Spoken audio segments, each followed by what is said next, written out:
I actually think though with these videos, genuinely, that people will find out more about our reading habits for all these different books. Genuinely think that. Anyway. Okay. Oh, well, that's yeah. Okay. Food for thought. You sound convinced. No. I just no. Yeah, my son's insane. Right. Hi and welcome to my channel. I'm Simon of Savage Reads, and today I am back with the first of 3 videos that me and my mother here have promised you for ages. Yeah, we have. But we've been a little bit slow at reading than we meant to. So, we enjoyed reading for those of you who are new to the channel, me and Mum read the long list for the Women's Prize last year, and obviously the short list, and we discussed them as we went and chose our own short list and predicted our own winners and all that kind of stuff. We're going to do that again this year, but we thought in the interim, we enjoyed reading 16 books together. Why not read 24? So, although we haven't had to, because we've read some of them before. Yeah, we were surprised, weren't we, actually? We'd both read quite a lot of them, but not necessarily the same ones. Well, interesting, you read a lot more of the first half, and I read a lot more of the second half. Yeah. So, what we're going to do is in these next videos, which will go live every few weeks, because we want to try and get these out before, the first 12 out before the Women's Prize long list is announced, and then we'll do the others in the lead up to the 25th winner. That'll make sense. We'll also be doing videos on the long list as well for 2020. Oh, it's getting all complicated already. I can't keep up with myself. So, but we're going to talk about the first 4 today. And we have A Spell of Winter by Helen Dunmore, Fugitive Pieces by Anne Michaels, Lara's Party by Carol Shields, and A Crime in the Neighbourhood. They're there. They'll be linked down below as well if you want to get them yourself. And then we'll give a little summation of the book, and then we'll just say our thoughts. And if you have any thoughts you'd like to share, you can leave them in the comments down below. But we're not going to do spoilers in this video, because we also want people to go read them if they haven't tried them. Because one joy for me, I don't know if it's the same with you, overall, because there are some that I didn't love, but it's finding authors, back catalogue books, or discovering authors that I hadn't read before. Yeah, I would completely agree with that. And actually, having read them all now, or at least the first half, for me, there are very few books that I would see as duds. Yeah. Well, that's weird. I knew you were going to say that word. I don't know why, but I just knew. No, and I don't mean to be rich. I'm talking about personal duds rather than, actual. Do you mean to say if you don't like a book, you don't expect everyone else to hate it? What? I don't either. It's bonkers. Okay. So, first of all, A Spell of Winter by Helen Dunmore. Yeah. Now, you've told me to read Helen Dunmore for years. Yeah, I love her. I read her poetry collection on the Costas. I didn't really like it, but I felt a bit bad about that because she died. Now, this is about Catherine and her brother Robert, who are left by their parents. They're orphaned, pretty much, and left with their grandfather in his creepy old Gothic house. And it's about their relationship and how people sometimes try to infiltrate that and what happens to them, but also what happens to the brother and sister as we go along. Would you say that's fair enough? I think that's absolutely spot on. Yeah. I don't want to give too much away. Yeah. There is a subject matter in this that some people may find tricky. Yeah, and distressing. Yeah. Why did I go for tricky? I don't know. You went much more empathetic there. I was like, tricky. I was like, distressing. Anyway, but yeah, so... I think we can hint that Catherine and Robert's relationship just gets quite intense. What did you think of it? I loved it.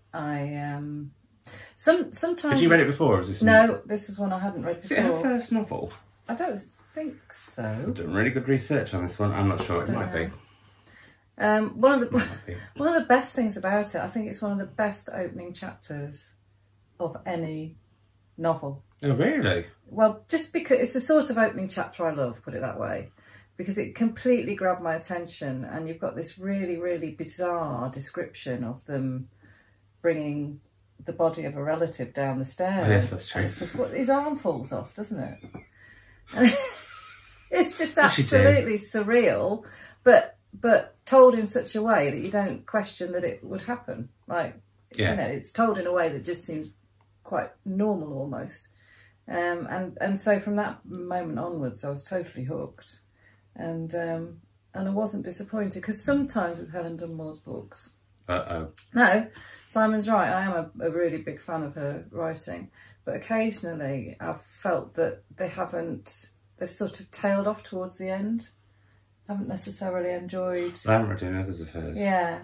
I've now got one more. I've got Xena in Darkness, because everyone said that was the one that I should read next. I think it's about D.H. Lawrence. I don't think I've read that one. I think it's about D.H. Lawrence and his wife. Yeah. I too loved this, and I was really surprised how much I loved it. I mean, it is my sort of catnip, gothic, old house. It's got a sensation novel feeling about it because it's certain, you know, distressing, but also, what's the word that I want to use? It's that salaciousness. It's got a salaciousness to it that's very, very Victorian in the fact that it's like that Penny Dreadful thing. You speak of the unspeakable. Yes. And I think what she does is she handles that topic incredibly well. Well, it's done really discreetly. Yeah. It's not... She isn't sensationalising it. It's the subject matter that is sensational. Well, I mean, it's in sensation. I mean, like a Wilkie Collins or that sort of sensation novel that used to be. Anyway, but yeah, I really, really, really, really liked it, to the point that I read this in an afternoon. Oh, I sat down at lunchtime. I was thinking, I'll give it a bit of a go, and then suddenly it was 7 p.m. and all I'd had to do was turn the light on at one point, and been brought biscuits and tea at different points. But no, I think the way she deals with the subject matter is very deftly done. It's not voyeuristic. It's not done to shock. I don't like it when authors do that sort of thing. But I think it's incredibly well written. I don't know what it was up against, which I now wish I'd had a look at.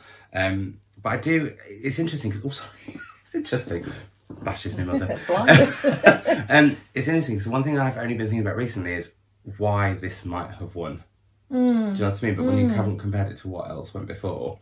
But no, for me, it was a complete and utter, absolutely loved it, which sounds a bit odd considering the subject matter it is about.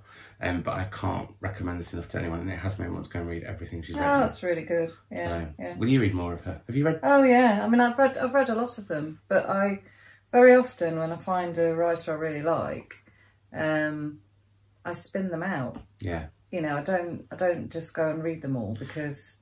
Well, I want to have them to look forward to. I'm being much better in the fact that I'm now only buying one book by an author if I love them next, and then not going out, because up there I've got like 12 Ag Tylers from the time that I read one and thought it was good. But I haven't read any of them.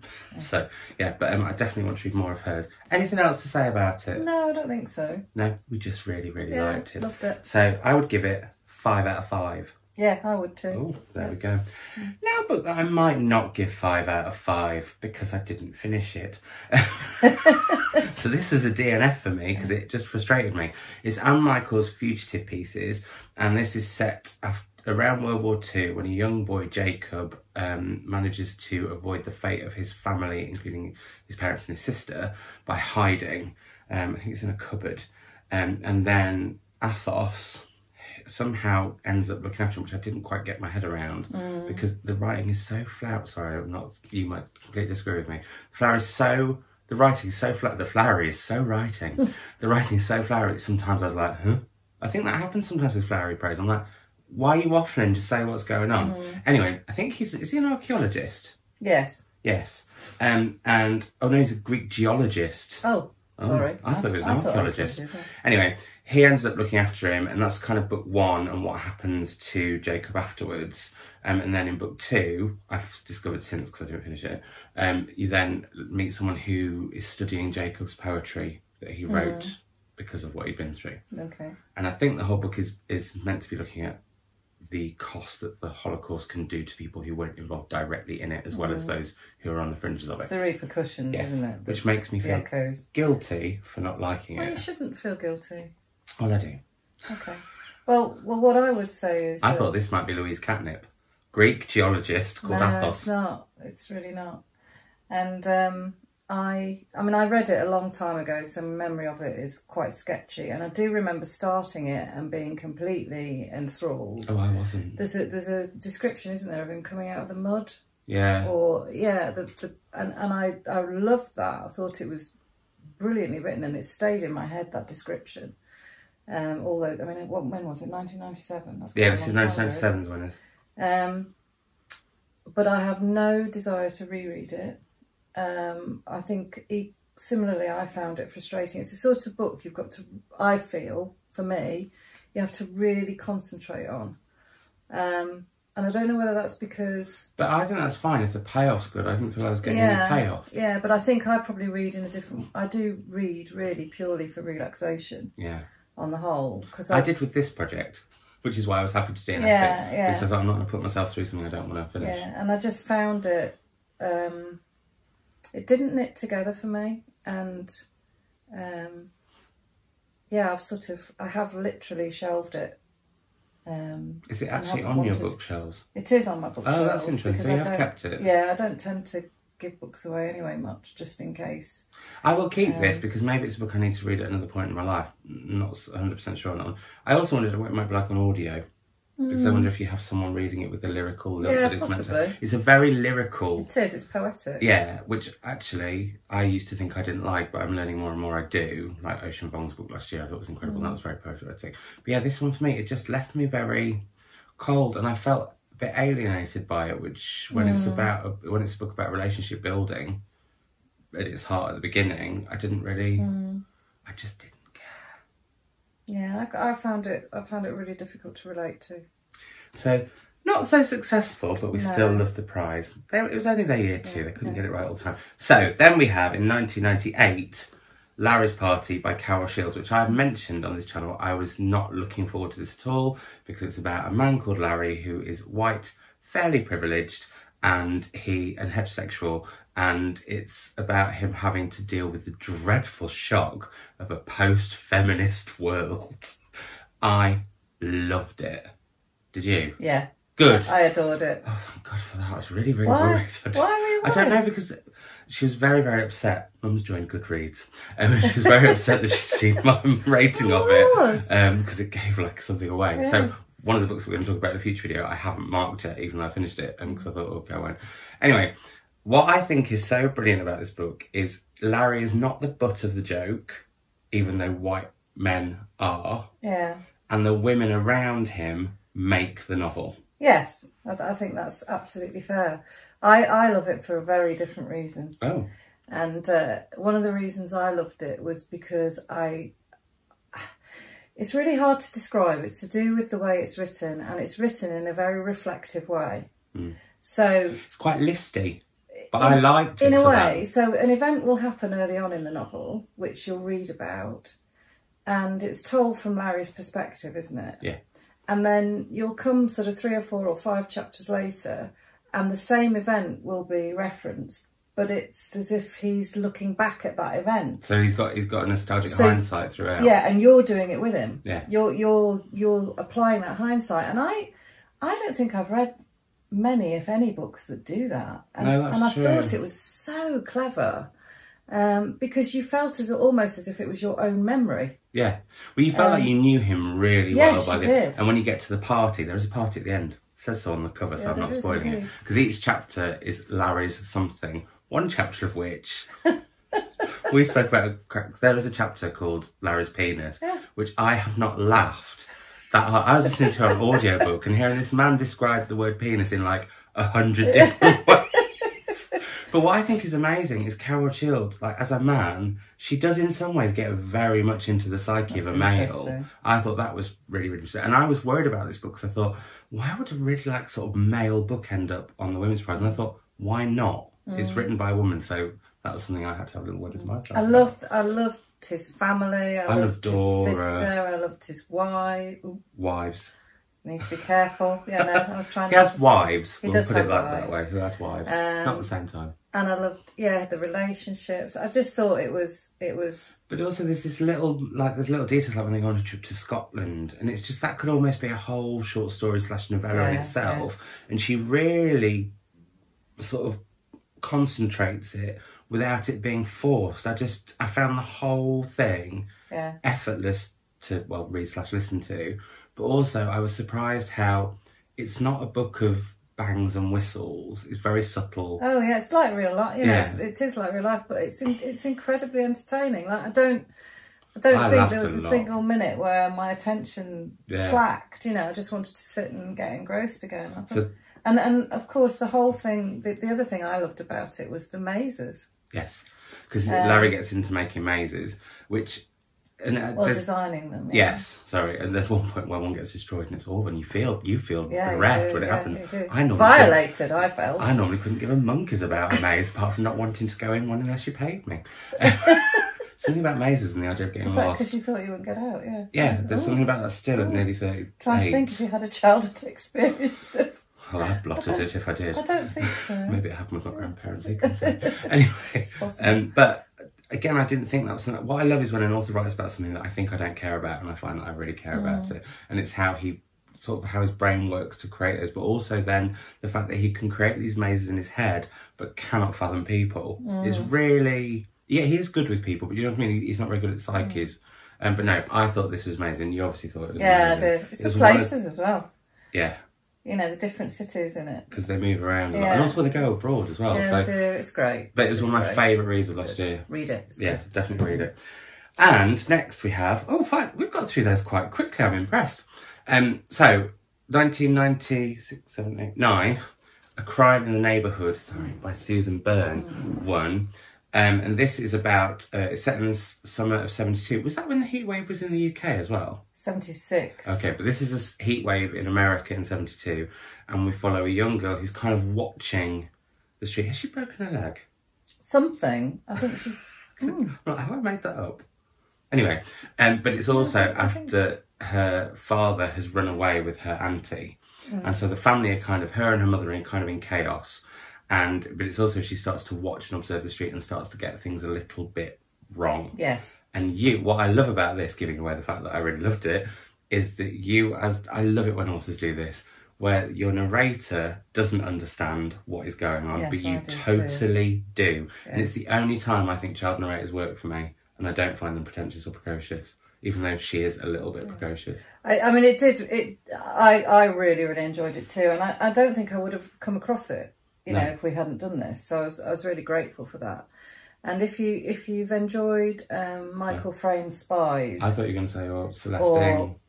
Or Joanna Cannon's Trouble with Goats and Sheep. Trouble with Goats and Sheep. It's a very similar sort of premise as you've just said. That whole idea of the unreliable narrator, but she is reliable in the sense that she's observing, as reliable as a child might be in that situation. But also, it's another thing that I like in a lot of novels where an action that seems innocent to a child is very dark and has serious repercussions for adults involved. A bit like actually Atonement. Yeah. And that's another thing that I really like in fiction, where you have that something very innocent and flippant and a small, either misconstrued scene that you see because as a child you don't quite understand what's going on, can then have these repercussions. And this really happens. I also thought it was really fascinating how it looked at people who've lived in certain places for ages in the suburbs and people who come in. Yes. The whole income as movement. And you get that a lot in like little villages in fiction. They call them blow-ins where I live. But you see, that's what I mean, because you're in a village, but I think it's not so talked about with suburban settings. Yeah. And I think there is this lovely, I really enjoy suburban noir, because I think people think, the burbs, how boring. But actually, once you get twitching, and if you're a curtain twitcher. Definitely. I really enjoyed it because there's the whole making sense of the awful event that happens. Yes. But there's also making sense of her mother's behaviour, you know, and her mother's relationship with friendship with the neighbour, and because the neighbour's very unusual. Yes, but that's another thing that I think books like Celeste Ng, maybe less so actually, but certainly Joanna Cannon with hers, there is that thing about people who are just a bit quirky, and who therefore get an instant sort of stereotype put upon them. Yeah, that I think she does really well in this as well. And the whole thing, because I am quite anti-convention, or at least, I have a healthy sort of suspicion of it. Thank goodness! Look what she created. Quite, and maybe that's why. And so I really like it when novelists question attitudes towards being conventional and straitjacketing people and stereotyping people, and I thought she did that really well as well. And also she does it, I think, really in very, very little time. It's not... it's economical. Yeah, brilliant. That's brilliantly put. Thank you. Brilliant. Did I do well there? That looks like a real mum-splaining, mansplaining moment. But I couldn't look for the word. You just patronise away. No, I didn't mean it like that. I couldn't look for the word. Except I was thinking, you're not my father, you're my son. Exactly, so it's all wrong. But no, it was also the fact that I was thinking, I want to say a certain word, because it's when you said it, I was like, brilliant. That's what I was thinking. Anyway, sorry, I will leave that in. Because I think any of you who know me properly would know I would never intentionally mansplain anything. I don't think I would. You wouldn't. No, I wouldn't. Would No, I? I don't think you would. Oh God. No. You'd take the mickey. I nearly Something kicked this wrong with over it, and you stormed out. How dare you? But no, I thought this was a real treat. And actually, I think bar this selection, you'll have seen in my favourites of the year, bar obviously one of them, became 3 of my very favourite reads of last year. And I am desperate to read more by all 3 of those authors. Yes. And Suzanne Bin, I'm slightly kicking myself. When I was in America, they had all of her out of print books. I was going to say, you said a lot of them were out of print. Yeah, but I don't know why. Carol Shields isn't in print so much anymore. Helen Dunmore I obviously read The is. Stone Diaries years ago. I really enjoyed that. I really want to read Unless. Apparently it's a really interesting book about writing and writers. Oh, and Happenstance by Carol Shields. That's really interesting. Oh, she's read them all. Well, no, but I've got to tell you about this because it's really clever.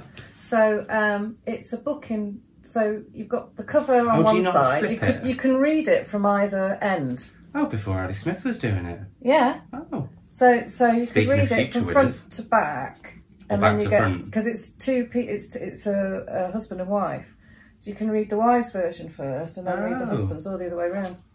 Oh, well, but I definitely want to. I think they are going to be authors that I definitely... Carol Shields, I just was so shocked by how funny it was. Not shocked, surprised by how funny it was. Yeah, she is funny. And also, I just really admired the fact that she was taking a stab at white men, white privileged heterosexual men, but didn't do it at the expense of her character. I think that was really, really clever. It's got a really good first chapter as well. We really, really enjoyed them all overall. And I am glad that I tried on Michael's because I've always meant to. I've got an old fusty copy over there that I've had on my shelves for years. So yeah. Right, we'll be back in... Oh, he's leaning forward. We'll be back... Don't fall off! Yeah, you're ready.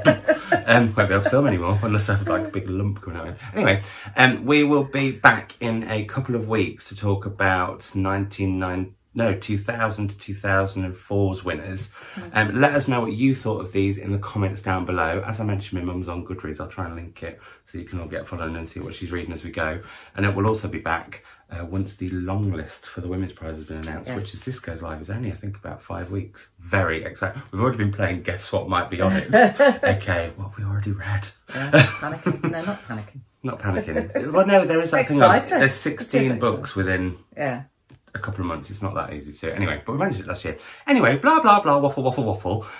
We'll be back very soon, but I'll see you in my next video. Until then, it's bye from me. And it's bye from me. Bye. Bye. Duds. Yeah.